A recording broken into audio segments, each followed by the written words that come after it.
Hi guys, and welcome back to... Can you hear that?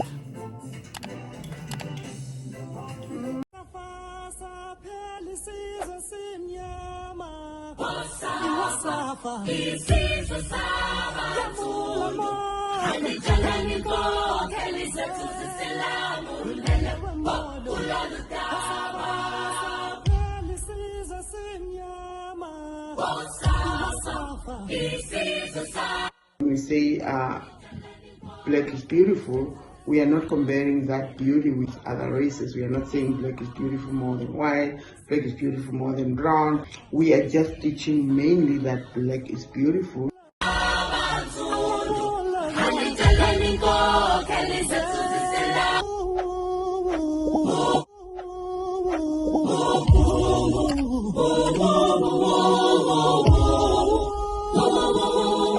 Now, the whole reason for this video right now is the interview that she had. I think now you listen to that, right? You kind of have a clue what's going on and so on. And obviously, I shared some of these things with in our previous video, not the previous one about obviously our languages, but the one before that. So on this next video, she's actually interviewing Rabbi Barkley. So the whole interview is about things that he said about Candace, and Candace obviously sit down with him trying to clarify any misunderstanding and so on. And I am literally shocked at the level of misunderstanding, like you showing the clip of what I said and the other person saying that it doesn't really matter what you say, this is what I believe. So I want you to watch this and see what you think. So just to give a little bit of background to people listening to this, you appeared on Charlie Kirk's show and you referred to me as anti-Semitic. Is that correct? Okay. Not only that, Candace, I've actually written a couple of articles, one in November and one last week, about your anti-Semitism. Yeah. Correct.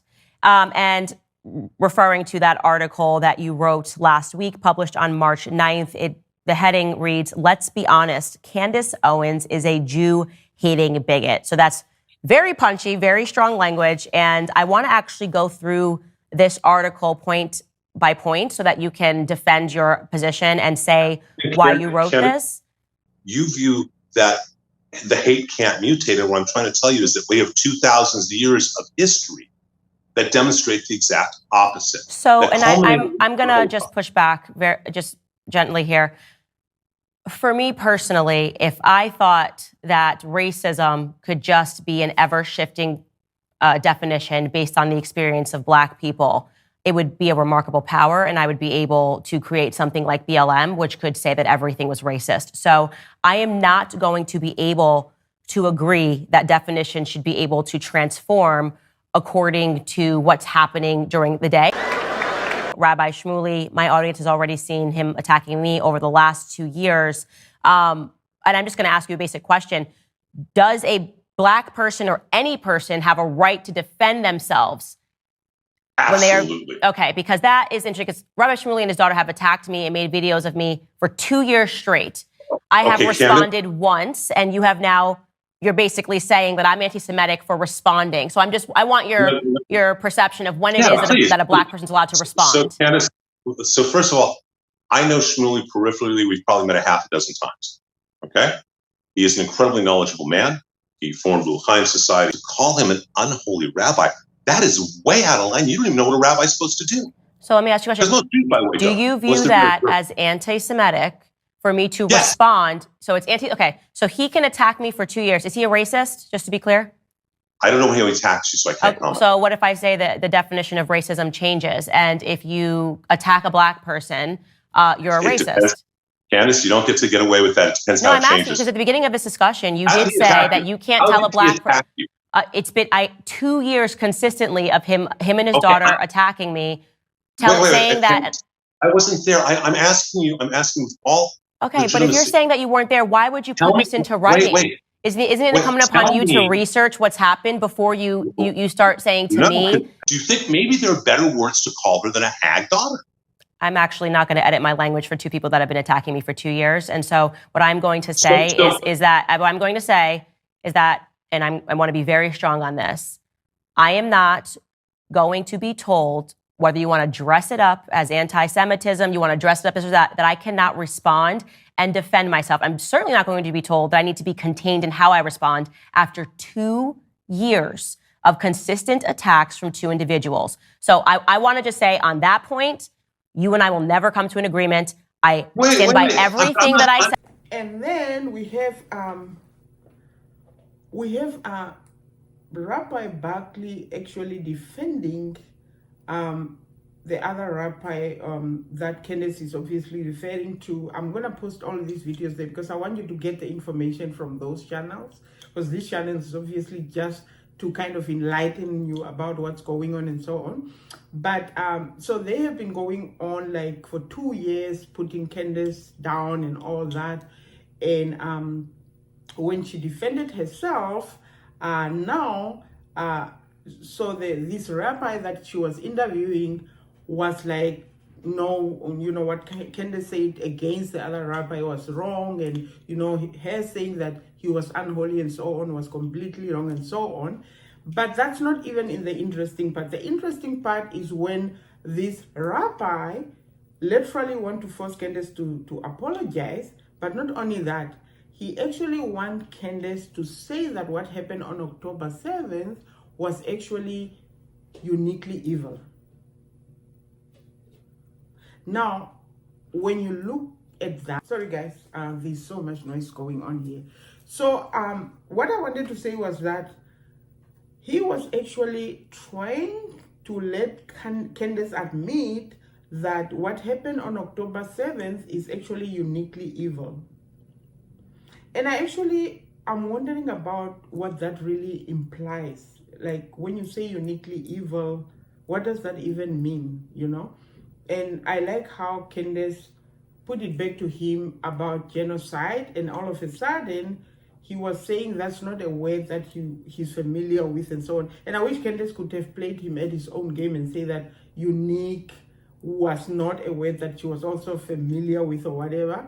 Because I feel like, when something happened, I don't feel like there's an evil that can be uniquely evil. Evil is evil. How is a certain type of evil, how could that, I don't understand what he means by, this type of evil is uniquely evil or whatever that was. But I want you to listen, because maybe I'm saying the words wrongly. I want you to listen quickly to what was, the conversation before we go into the final of where is Candace right now. Do you feel that October 7th, what happened, is uniquely at a whole other level and depth of evil? Yes or no? I believe that what happened on October 7th is evil. We've seen. Do you believe it is a whole other level than anything else, especially what is going on in Gaza? I think that there have been things that have happened historically, like the Holocaust, like what the Bolsheviks did to Christians, the Christian Holocaust, that You're not answering. No, I'm trying to answer your question. I guess I would like you to explain to me, in your own context, Holocaust versus what happened on October 7th. Why is October 7th uniquely evil compared to the Holocaust? Maybe you can educate. In October 7th, you don't know your history about the Holocaust then. In October 7th, the Holocaust was a machine that was made and cost Germany the war. So you'd say October 7th? October 7th was a specific intention. Remember that in the Holocaust, the first attacks are war attacks. It is all about a war effort on world domination. October 7th is about to torture and do such horrific things to civilians, to the weak, the innocent, the old. So I'm asking you a very simple question. I'm honestly, you asked it. I'm ready to answer it. I think it was evil, and if you feel it's uniquely, we've bombed 1 million Iraqi civilians. You're talking about just like if you're weighing against civilian costs. And again, I think how you said about when you read you watch the Passion of the Christ, and you have your eyes when you watch it, and I have my Christian eyes. Very difficult for me to say when the greatest Holocaust that ever happened was against Christians, and what the Bolsheviks did to us, drowning us in barges. I cannot discount the things that have happened to Christians. We are actually the most persecuted religion in the world, and it's never described as uniquely evil. And so what happened on October 7th is evil, full stop. What has happened in the past to Christians, what is happening currently to Christians in Armenia, it's evil. So your feeling that it's unique is probably, I want to recognize it, but I don't want to sit here and pretend that I will make a simpler question then. I minimize what I've been through. I mean, unique evils, slavery. I'm a black woman. I mean, there's tons of things that have happened, and I don't want to pretend that I think that when it happens to Jews, it's somehow more evil or more unique than when it happens to other groups all around the world. We're obviously back, and I think you understand completely what's going on. So the next video that I'm gonna play is the video where Candace is now explaining everything about what's going on, about the interview, about all these things. And just really, like, to be quite honest, me and my son King David was really literally praying for Candace, because as I said, you don't necessarily need to agree with somebody 100% to be able to love them. And even though I'm not agreeing, I don't have to, like, you don't even agree with your own husband 100%. So not to talk of somebody that you know from just YouTube channels and so on. But for me, one of the things that I know I think is that Candace, as I mentioned previously, she is sincere when it comes to and I can admit that she doesn't know everything, and I don't think she thinks she knows everything. She's not acting like she knows everything, although there's certain topics that she has probably not so much of a clue, and she will admit that I don't know this and this. But when it comes to black people, I can tell you that I don't think she's somebody that you can buy with money for her to say things that she doesn't necessarily believe. So I think she's sincere, but as I say, she is sincerely wrong about certain aspects of the black life. And I'm not talking about Black Lives Matter, BLM. I'm talking about the black life, the black experience. I'm talking about that. And I don't think she has all the aspect of that in that sense.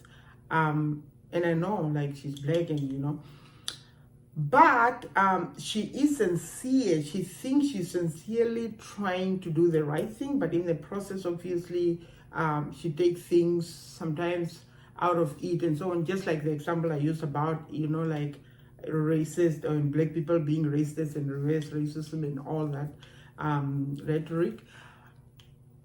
But now this video that I'm going to show, and I want you to look at that video before we can kind of discuss it. Let's look at this video.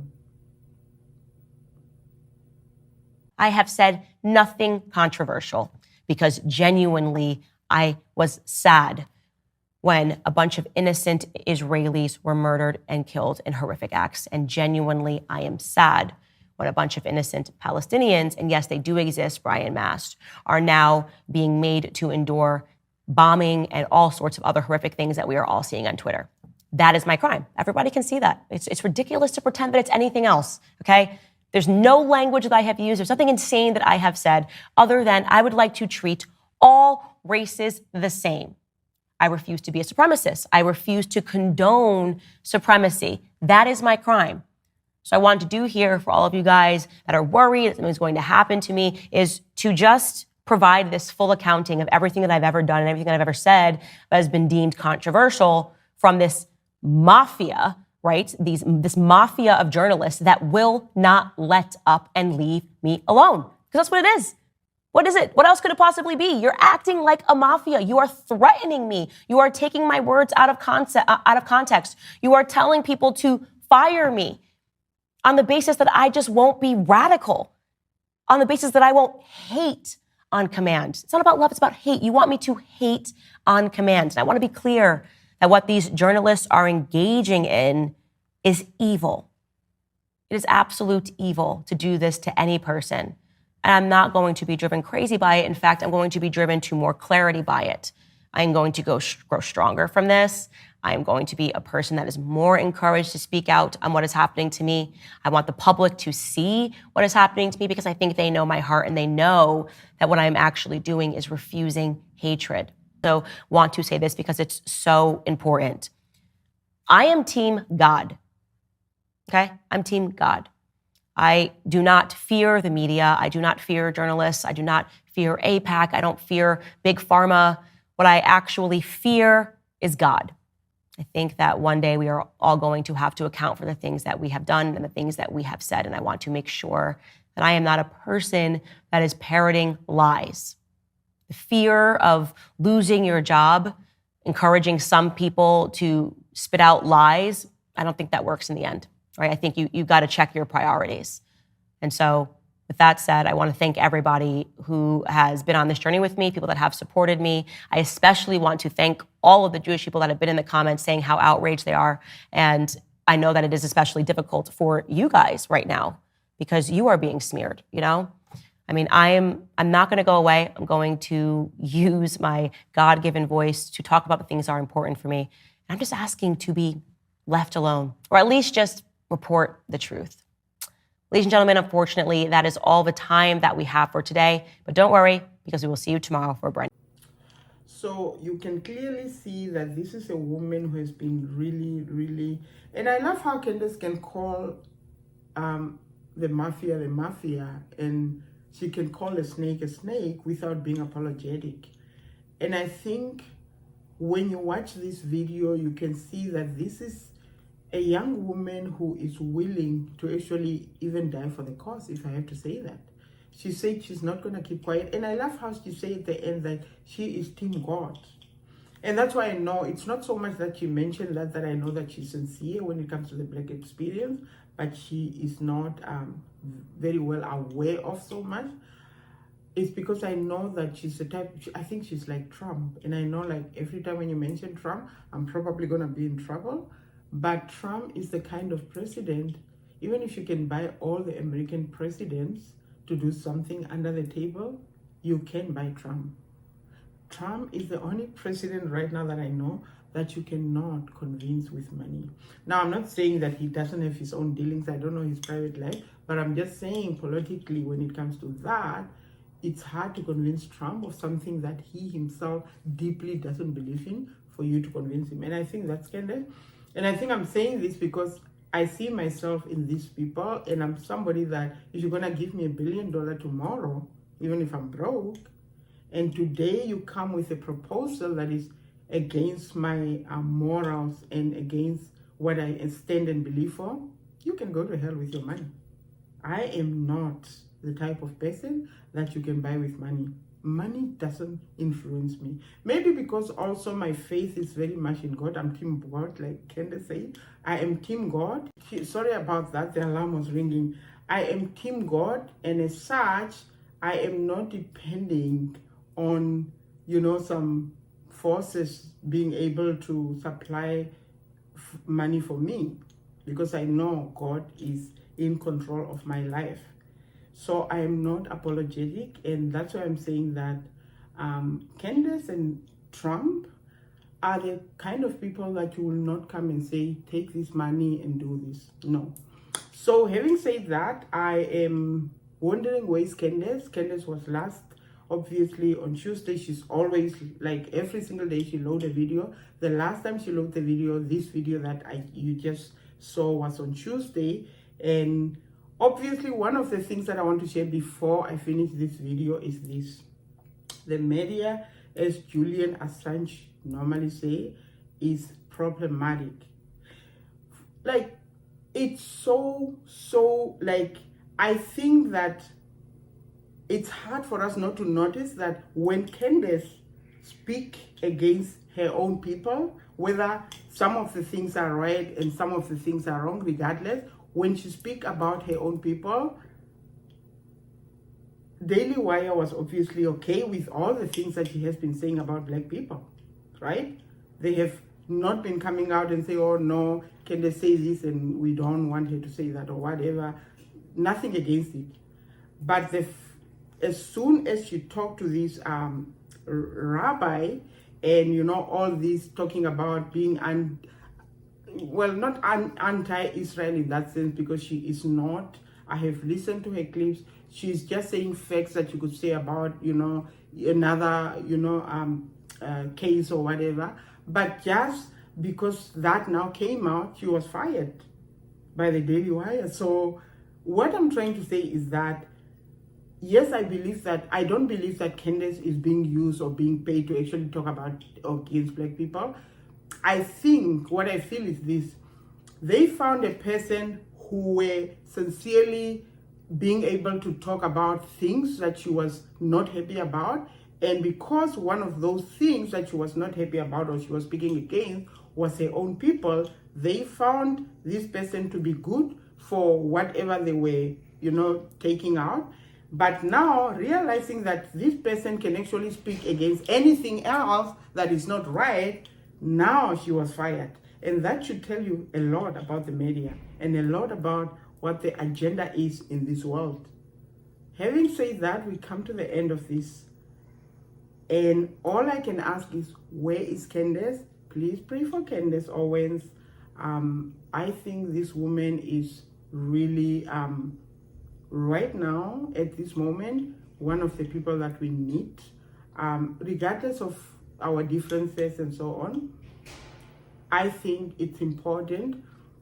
And I think because she's one of the people that doesn't stand on one side and so on, even though, as I said, like there's some things that we don't agree on, we don't have to agree with everybody, or with, like, we don't have to agree with everything that everybody say for us to know that she is trying to do the right thing, right? So having said that, please subscribe, comment, like, and please don't forget to push that notification button so that every single time we upload a new video, you are ahead of your game and we can notify you. Take care, guys. Bye.